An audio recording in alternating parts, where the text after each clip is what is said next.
What's scarier, the monster outside your door or the one inside your mind? Welcome to Fearapy Sessions, horror from our perspective. We're your hosts, Pam and Dominique, two Black women therapists who live and breathe horror. And every week, we'll dive into the creepiest corners of film and culture through the lens of psychology, identity, and lived experience. From psychological thrillers to haunted houses, from the horror of not being believed to the monsters of the mind. No fear goes unanalyzed. Welcome. On today's episode, we are diving into our top 5 psychological horrors and our honorable mentions. We're going to start off with the ones that we have in common, and then we'll go into the ones that are very special to us and kind of sat in a way in our minds that we were like, ooh, okay. But before we get started, Pam is going to go through and explain what psychological horror is. So there's very specific criteria here. So this includes a focus on the mental states, reliable characters, a deconstruction of reality, and the use of suspense, paranoia, and the unsettling atmosphere to create fear, rather than relying on the gore and the jump scares. It employs themes like identity, deception, and the uncanny, often manifesting through gaslighting. So it also includes manipulation of characters, internal struggles with their shadow selves, and it disturbs the audience. So when you leave the movie theaters feeling like, ugh, or what just happened, that's the psychological. All right. So we're going to go ahead and jump in and talk about our top 5. So this is our top 5 countdown. In no way is this actually in order of what we view as like number 1 or number 5. And to be honest, the honorable mentions came up because we had already We couldn't started playing this decide. episode, and then we were like, wait, we forgot about these. So that does not mean that they're not important, because one of my honorable mentions is like one of my favorites. So yeah, we'll go ahead and start with the ones that we have in common. There was actually 3 of the Yeah, 5 that we have in definitely. common. So these are Um, the legit ones. So we agreed on them. which one do we want to start with? Let's start with The Shining. We got go all the way back to the beginning, right? So The Shining, Stephen King, of course. Mhm. Yeah, Mhm. yeah. So let's tell them a little bit about the movie, and we can tell them why we think this should Okay. 100% make the top list. Okay. So The Shining is about Jack Torrance, who becomes the caretaker of the isolated Overlook Hotel. And he's moving there with his wife and his son, Danny. And so he's made aware at his interview, after he's already driven, like 3.5 hours or something like that up this mountain, that there's a dark past and potential like supernatural forces that are present in the hotel. But there's like, it's a really hard thing that happened, but you'll be okay. Like when they said, I'm like, Right. will he be okay? He's not okay, obviously. But these things actually end up pushing Jack into madness. And Danny is left struggling with his psychic ability, which he has, that's called the Shining. And so, yeah, that's the general premise of the film. Yeah, It's a wild one. it's a wild one, and I think what really makes it like that psychological horror is his mental health is literally deteriorating. Like he is going Hmm. more and more insane as the movie goes along. They are in a hotel in the middle of snow. They are completely isolated. So you have this mental deterioration, and you actually have ghosts in the, Yeah. the hotel. Yeah. Right. Yeah. And when he was at his interview, like, and then rewatching it, there's always that piece of, you're looking at it from a different lens. And so it's always fun to rewatch something. But just thinking about his interview when the guy was like, you're isolated here for 5 months, I think is what he said. Like, it's just you and your family. Are your family okay with it? And he was like, well, I'm a writer and I need to finish this book. So this will be perfect because it'll be quiet. And then he just answered for his family, was like, they'll love it. Yeah. It's They're like, really a "They'll question. love it." how much do you really like your wife and your child to be isolated with Yeah. just them? I think another interesting component is that he has a substance abuse issue. Mhm. He is, just sober just for maybe 5 months at this point, and so being put in this isolated situation, he falls off the wagon, of course, because who doesn't need a drink when you're isolated, right? That Old. and it's cold, right? And so I think one of the creepiest scenes for me is between, like, the scene with the twins and the old lady in the tub. Like, I don't know who wouldn't be creeped out by that, but it every time you turn, something was happening. Something was happening, and the fact that before they even got to the hotel, Danny had that, like, premonition, that shining. He saw them little girls, and then he saw the blood coming out of like, Mhm, that is cinematic genius, like, the mhm. way that they did that blood, and then the scene transition was the blood coming up to the camera and completely covering it. I love how they did that, and I saw the making of that, and all that comes in my head is red rum. Yeah. So, Okay, yeah, okay, it's with so you. we gotta talk about and I understand that he was a little kid. Tony, the voice for Tony, that was creepy. Don't Stinger, Stinger. I know they made recently a part 2, but it doesn't compare. It's good, Mhm. but I feel Doctor like Sleep. yes, Doctor Mhm. but it's something so genuine about the way they had to do it in the '80s. Like, everything was very simple, and there was no, Mhm. extra Mhm. cinematography stuff going on. They had to, like, just be creative, and, of course, the movie doesn't do justice for the actual novel because Stephen King is a genius, of course, but it really just these Yeah, mental elements, they really come through. So, the yeah. paranoia, all of these things really, really come through in this one. So, I think no matter who makes the list, The Shining has to be on it. You can't even take it, like, seriously. No, Shining's not on it. So, no.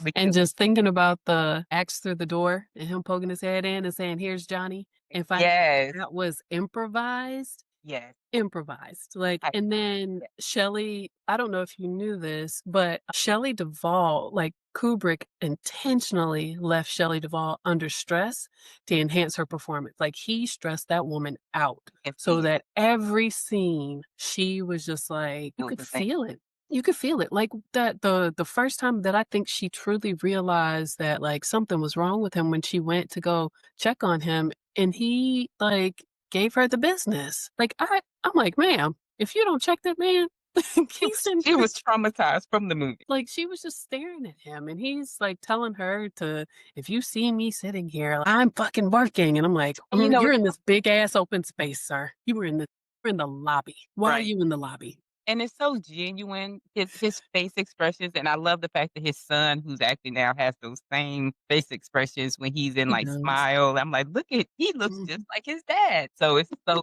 genuine, I love it. So I don't think they coulda picked a better person to play that role, so perfect. I know we could go on and on about The Shining, but we have Yeah. 2 more that we agreed on. Which ones? Yes. Yeah. What's the next one? Sixth Sense, I believe. Was that an Yeah. agreed one? That's Yep. Yeah, That and was Sixth Sense was an agreed one. and that one was a little different, a little newer. Really, it had you questioning who was the main character in the movie. I don't know about you. It did. Like, So, it like, really the did. little boy or the doctor, right? And Mhm. so, let's, give a synopsis. Of course, everybody has seen these previews. I see it, right? And so it's really about it follows Cole, a little boy who sees dead people, who is being assisted by a doctor who has his own trauma. And throughout the movie, he's trying to figure out why is this little boy seeing dead people, just to find out at the end that he's one of those dead people, right? And so what makes this a psychological horror? I think that what makes this a psychological horror, like, truly is all of the deaths that were in the film with the ghosts that he could see, there was some kind of, like, traumatic ending for them, right? And it took until the end when or closer to the end when Malcolm or Dr. Crow was like, "Maybe they have you tried to help them?" And in trying to help them, you find out why they're haunting him in the backstory of the hauntings. Like, it's kinda wild. And I was thinking about the beginning in the classroom when the teacher asked, like, "Do we know what this building used to be?" And he was like, "It's a place where they hung people."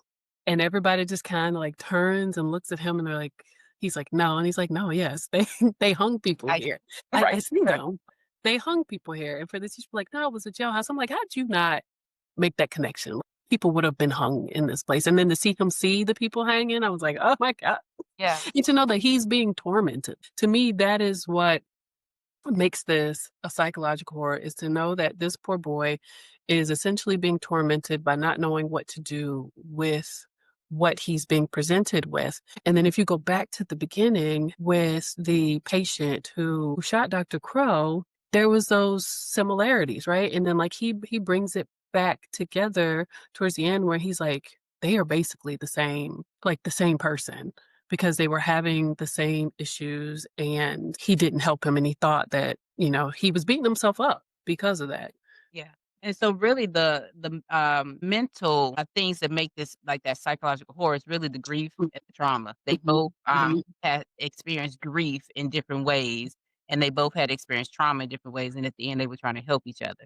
But I yeah, remember seeing this as a kid, and I was just like, mhm. "Hold on." I had to go watch this movie like 3 times, like, he was dead this whole time. The whole time, and, like, you think about the interactions and, like, thinking about before I rewatched it, I'm like, "How would we have known?" And then, like, rewatching, like, nobody interacted with him, like, directly interacted with him except for Cole. I'm like, "That is how And he was it's always very there. odd." He was just He was always just hanging always around. Yeah, yeah, yeah. always Yeah. It took me a long time to really be able to point out those little areas, but it definitely was a very shocking ending, and I think that's mhm. what really stuck with us. It might have been one of the first times that a movie was made with that type of, death, and of course, you expect this from, M. Night Shyamalan. Say his name right. Did I say it right? Shyamalan. There you go. You expect that from him, and this really was one of Mhm. those aha moments when you realize it, so definitely deserves to be Yeah. in the top 5. I mean, it's a great film. It had 6 Oscar nominations, Mhm. including Best Picture, and it deserved every Yeah, single nomination. and it made Little Cole, the actor, he became quite a scream king as time went on, so, Uh-huh. yeah, so he that might have been one of his, earliest roles, so it was definitely a Yeah. production for him. So yes. So that's the second one we agreed on. What's the final one that Mhm. we agreed on? Whew, The Strangers. I am sitting in this place of, like, thinking about The Strangers causes, physical reaction for me. That movie, I think it was the first time that I ever truly came to terms with, like, humanity being like, fucked, excuse my language, Yes. because it wasn't your standard horror film in terms of it being your super gory slasher, there's like a monster, or there's ghosts, or there's something that is playing that's like an additional element, um, that was affecting these were real people who made real choices, and I believe it was actually based on true events Vince, that yeah. happened, and it's like, "Oh my gosh, something like this could really happen." I couldn't watch it again, but it's one of my Yeah. can't watch It's a agains. scary one, like, yeah, and I think to your Mhm. point, it could easily be put in that slasher category, like with Jason and Michael Myers. However, when we watch those movies, we know they're not real, and they aren't gonna happen Yeah, because we're not going to Crystal Lake, we're not hanging out in Haddonfield, right? they're This not one, being shot multiple times and then coming back to life or being drowned and come no, these were these are real real people. people who Mhm. knocked on the door, and, that last line that they say is like, "Why did you do this to us?" "Because you were home." That means any of us could be the victim. Freddie is only going after Elm Street kids and they generation. Yes. Like, Yes. these The people are random. random. They just felt like it, and that's Yeah. like it yeah, And definitely just the second one was good, but it couldn't outdo the first one. That first one sat yeah. with me. Like, it literally scared me. I'm like, "I'm never answering the door after dark again."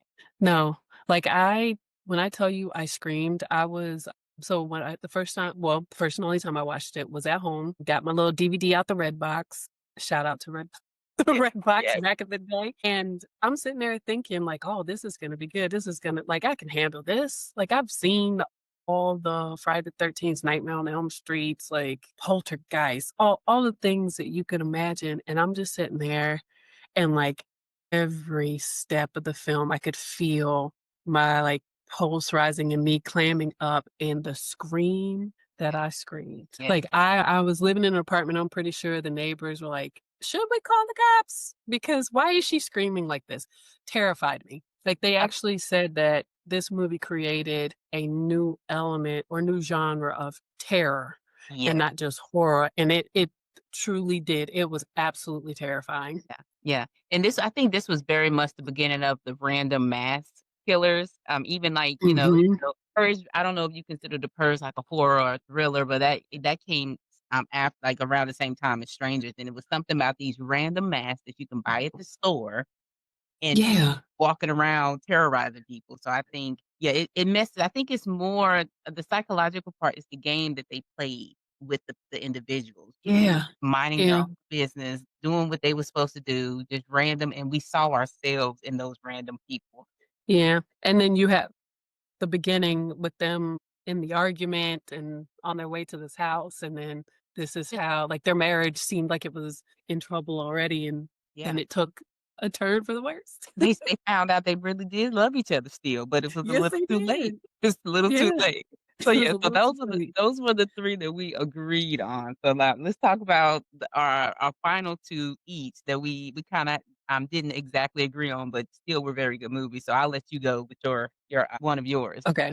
So, one of mine is Misery, and Misery was probably, I wanna say, like, as a young kid, like, it was probably one of my first introductions to someone being truly mentally unwell and just acting out in a way that was just like, "People don't do this, do they?" Like, that this is, and again, it's a Stephen King. Like, Stephen King, I believe he said that this was based on a nightmare that he had about being trapped by an obsessive fan. And, like, that's real for a lot of people. A lot of people have been stalked and harassed by fans, and it just, yeah. And so the general premise of the film is that you have author Paul Sheldon. He crashes during the snowstorm. He gets rescued by Annie Wilkes, who, we later find out she is his number one fan. At first, she's really caring and attentive, but then things start to unravel, and they unravel quickly, and she becomes very controlling and violent, and she learns that he's killed off her favorite character, and she just can't take it. And so she's like, "You need to rewrite this just for me," and held him captive. And when you find out she's the number one fan, it's just like it's a creepy thing, and then when she hobbles him, it was honestly, like, easily one of the most gut-wrenching moments in horror history to me. Like, I that's another one that I've had a hard time rewatching because I'm just like, I've read the book. The book is a lot more rough, but, Oh, 100.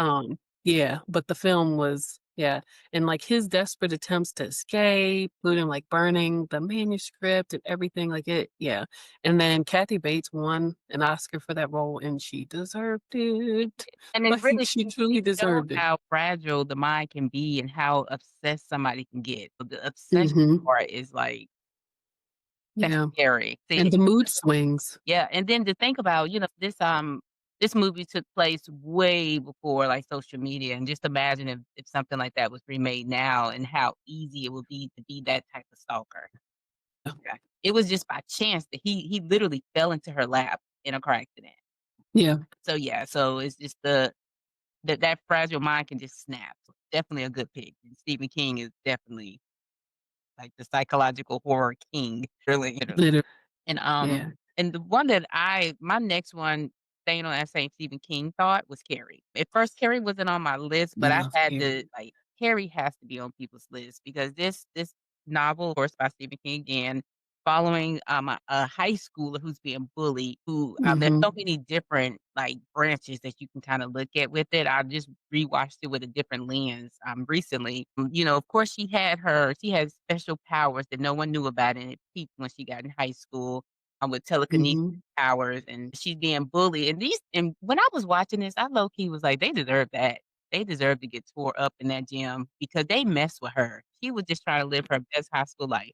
Yeah, what's the current social media trend? Growing up and maturing is realizing Yes, Carrie was right. Carrie was right, like, I would have been okay, and she had so Mhm. much trauma they didn't realize, like, as a counselor, therapist, religious trauma is a thing.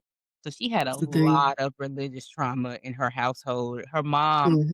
clearly had She was bad unwell. relationship. She was not well. She was abandoned Mhm, by the father.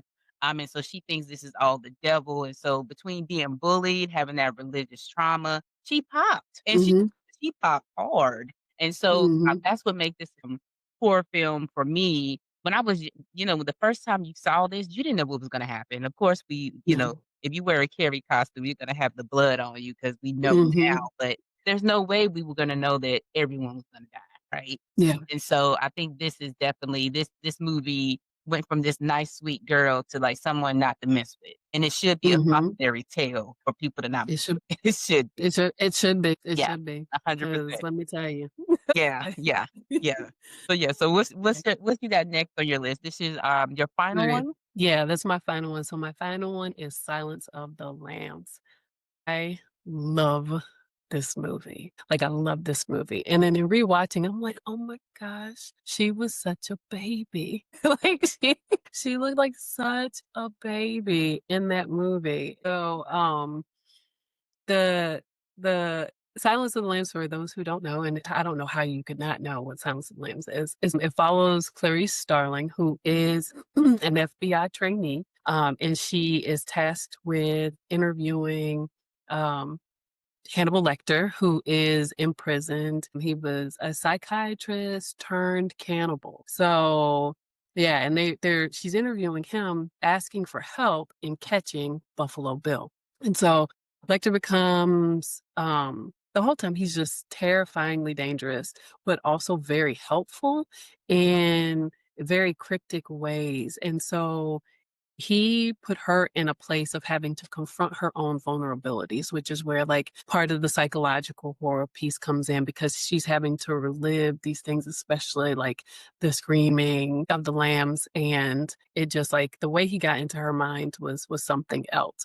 And so the key moments for me, and I'm going to give a shout out, and I truly hope that she is resting in peace and resting well. One of my she this her name is Sherry Niblet Johnson, and she's the reason that I have my license. So I got my license initially in Delaware, and she was my supervisor, and she and I bonded over the love of horror films, and our favorite the one to talk about was Silence of the Lambs. And so we would jokingly send each other memes or just like randomly text each other. And like we were just obsessed with the Buffalo Bill scenes. We would just walk past each other and be like, it puts the lotion on its skin. It puts the lotion on its skin. And people were like, what are they doing? Like, what is If wrong you with know, you them? know. Like, if you know, you know. And then, like, the whole scene where he's dancing and he's tucked and it's like just sitting putting on the makeup and like the line he's repeating to himself. It was like this person fully embodied this role. Like fully embodied this role because you couldn't convince me that he wasn't Buffalo Bill. Like you really could not convince me. What I did struggle with in that film, and again, 1991, there was some problematic terminology. But there was also some redeeming things and understanding that just because somebody is trans or appears to be trans does not mean that they are unwell. And they even go back and forth about whether or not he really fell into that category, right? Because he had some other things, some personality things, and whether he was using it as a cover or whatever it might be. But yes, and then the last thing that was just like, "Okay, y'all, like, please be for real." When Doctor skinned that man's face off, and he was laying in that cell, and they came in, and they thought that was that man. I'm looking at it, and I'm like, "It feels quite obvious." Like, look at the trauma to that man's face. You don't see the cuts around and, like yeah, It left but an impact. he was a genius, and then the very end of the film, when he calls her and he's like, "I gotta go. I'm having an old friend for dinner." It's like Yeah, and then she's just repeating, "Dr. Lecter, Dr. Lecter, Dr. Lecter," and I'm like, "Oh, what a great ending." Like, what a great ending. yeah, Yes, that wide open. movie left it wide, wide open. Yeah, Yeah. yeah. And so the one chose for mine is a little newer, than that. It's called High Tension. Not everyone has seen this, but it's a foreign movie. I love foreign horror movies. The reason I picked this one is because it really takes your mind on a trip. It kinda gave me the same feelings I had with, like, Sixth Sense, Yeah. where, with this individual, there's 2 college friends, they're going on this road trip. It starts off like any other slasher movie, like, think Texas Chainsaw Massacre, right? So Mhm. they're on this trip, and I think the opening scene, and I'll say this in my least favorites, whenever something's too sexually suggestive, it kinda turns me away, but with this one, the opening scene is someone receiving oral, and then you can hear it outside the car, and when he's done, he drops a severed head out the window. That Yeah. took me out, and I didn't think I was Yeah. gonna be able to watch the movie after that, but I went ahead and pushed forward. So, as it goes on, it gives you all of these slasher movie feels, and so this movie could easily be a slasher survival type movie, and so the Mhm. victim goes through all these things trying to save her best friend. However, as the movie goes on, you start realizing stuff isn't adding up. The Find out math ain't that mathing. you find the math was not mathing, and it comes to towards the end, you realize she's the monster. So the movie is coming from her perspective the whole time, right? You're seeing it through her eyes the whole time, but in reality, the reason you're seeing all of this from her eyes is because she's the killer. Blows my whole mind. If you haven't seen it, even though I'm telling you this, I promise it's not that bad of a spoiler because it's so much going on. You're gonna forget that I told you who the killer was. Yeah. It takes you on such a trip, and that shows mental illness. And she's obsessed with her friend she's on the trip with. Mhm. She's clearly a serial killer and doesn't realize. Mhm. So this shows a disconnect. You see this often in, like, patients who are, like, schizophrenic, right? They're not Yeah. aware of what they're doing, and it gives you that. But, like, once again, very similar to Sixth Sense, but on a different, more clinical Yeah. level. So, definitely, a go-to, had me shocked, had me shook, Mhm. honestly, just like a Mhm. foreign it crossed all boundaries with, with this foreign movie. So, definitely, to me, deserved to be on this list, but of course, it was so Absolutely. hard to make this list because I could think of 20 amazing psychological horrors. We did decide that we needed some honorable mentions, right? So Mhm. so Mhm. what was Mhm. your honorable you had 1 or 2 I honorable had mentions? 2. Okay. I had 2. So, my honorable mentions were What Lies Beneath with Michelle Pfeiffer and Harrison Ford. Brilliant movie. Like, you had no idea what was actually going on that whole time until, like, the end. And that just, like, it spoke to me in a way that I was just like, "Ah, this was done so well," because there was not like, the understanding of the connection, and then to have the young dead girl possess her and the things she was saying to the husband that had him like, how would she know? And then the attempt to kill her and then her getting him at the end, it was just great. And then my other one is one of my all-time favorite movies, Identity. That movie takes you on a trip, and then you get to the end again. It's another one of those you think you know what's going on, and then you get to the end of the movie and you're like, "Wait a second. Like, wait a second.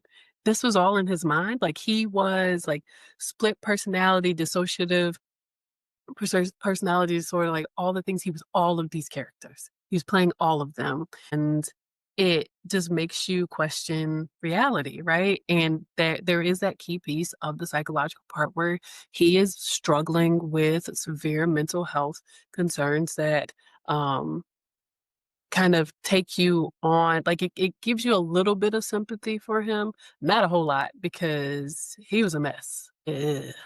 Yeah, But yeah, it's a great movie. I my freshman year in college, I might have watched that movie multiple times a week. I don't know why. yeah. I don't know why, 'Cause but I did. you were a future therapist, that's why. Yeah, That's yeah. why that's why you were, like, diving into this, so, yeah, totally get it. I did 3 honorable mentions. I did Psycho, The Babadook, and The Woman in the Yard, which is fairly new. And of course, Psycho, classic case of a man with mom issues, attachment issues. You can go on and on down the list.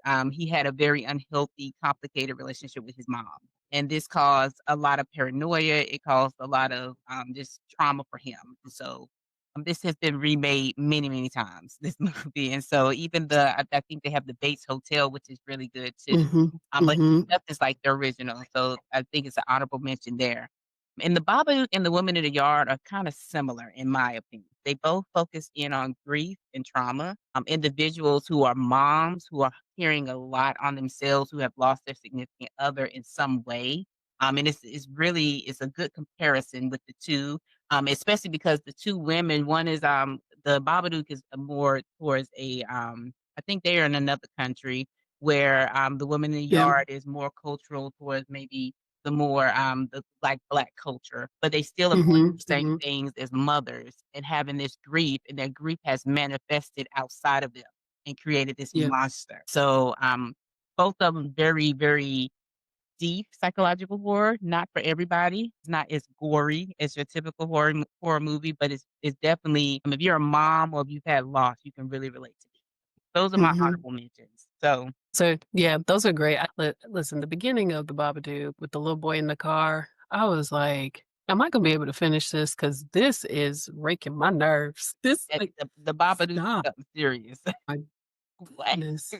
My gosh. Yeah. Yeah, Yeah. and I know we wanted to really quickly just to throw out what my least favorite type of horror, psychological horror is. Any psychological horror that incorporates sexual violence is really unnerving for me. It doesn't entertain me. It's hard to watch, and so the ones that I would say on my least list are the ones like Clockwork Orange, The Last House on the Left, and it was one more. I Spit on Your Grave. Those I can never quite get through. I would love it if people was to give me some type of encouragement in the comments, tell me why I should go back and give Mhm, them a chance because I know they're like these movies about revenge and these people gonna get mhm. it in the end. So yeah, tell me why I should go finish them so because I can honestly say I've never finished those movies because it was unnerving for me. So those are my least favorite. Those are while I won't put them on my least favorite, I agree with you on the types of films that are my least favorite. Like, there's just I don't and it goes a lot into just the history of horror films, and we'll talk about this on a different podcast because we all know